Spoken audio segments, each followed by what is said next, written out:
everyone, Glenn here to Strength Fellowship. Today I want to talk to you about why running is not the answer for your fat loss and fitness goals. Prior to training with me, I asked a lot of clients what type of activities they were doing to get a leaner body or a toned body, whatever you want to call it. And the most common thing that they say is running.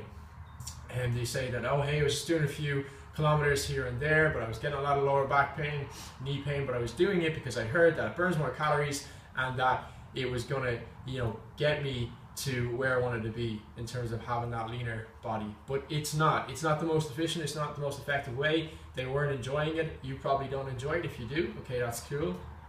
And if you're working towards a marathon or anything specific like that, that's cool, that's okay. But this is still important for you to be aware that at the end of the day, it's not like we used to be when we were kids. We could run around and not have any injuries in the lower back and in the knees for hours.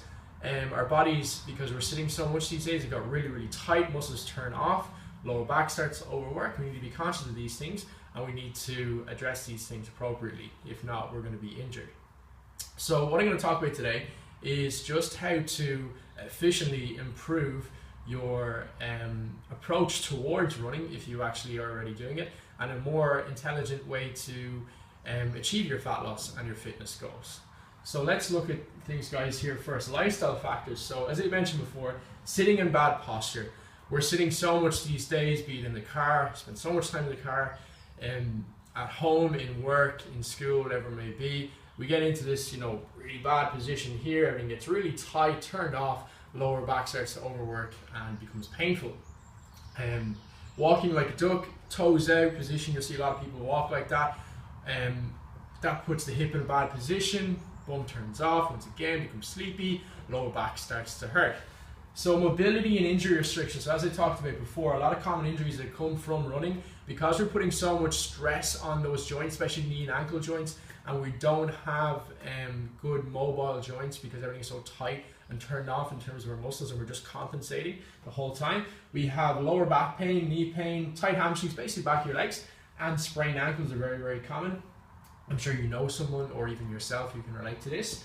Self-test. So these are just our tangible markers that we want to refer back to ever so often, just to say, hey, can I do these pain-free? Can I get into good mobile positions with these?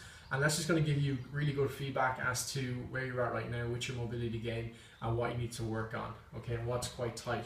So give yourself a score out of 10, 10 being really, really sore and painful and really, really tight, and then 1 being your mobility ninja, okay? So squat first. Can you squat with your bum below your knees, drive your knees out, keep a good chest up and a nice straight back position, or you round it over like Quasimodo, do your knees come in like Bambi? What does your squat look like? Is it tightness in the ankles? Is it tightness in the hips? Generally it's both. Jumping and landing mechanics, okay, really, really important. Jump up onto a box, jump up onto a stairs. Doesn't have to be anything crazy height, but you want to make sure that when you land it, you can drive your knees out, almost like in the top of a quarter squat position, okay?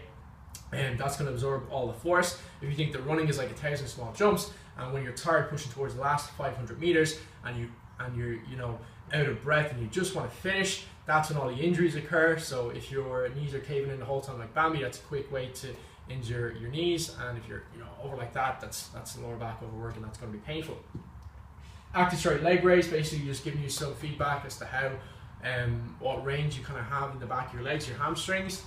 And pigeon stretch, trying to get into about 90-degree position, be it on the floor or on the bench, give you some feedback as to how tight your bum is, okay? So those self-tests, guys, tangible markers to use.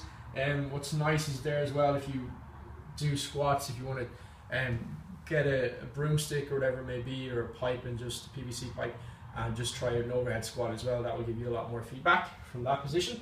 Solutions. So how do we achieve our fat loss and fitness goals? Firstly, fitness is a very broad term. So a lot of clients, when I ask them this question, we're peeling back the onion.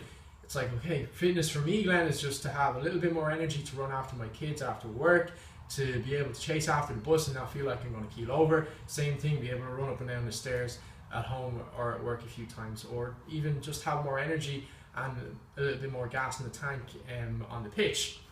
So really just understand what it means to you and what your why is behind it, as always.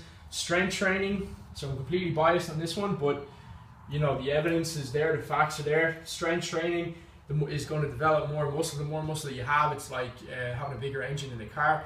The more fuel you're going to burn, so the more calories you're going to burn.